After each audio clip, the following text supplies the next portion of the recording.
funziona a meraviglia.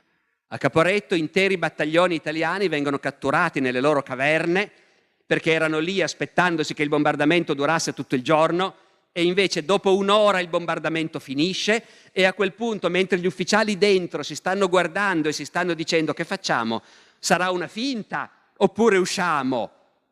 E ci sono già i primi tedeschi all'ingresso della caverna che dicono: italiani, arrendetevi! Ecco.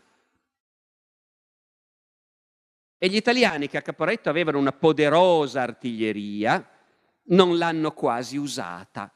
Perché? Perché non sapevano bene come usarla. Non erano abituati a difendersi, attaccavamo sempre noi.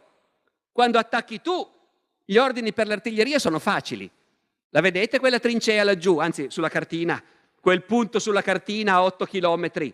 Voi bombardate quel punto, bombardatelo 50 colpi al giorno, non dovete fare nient'altro.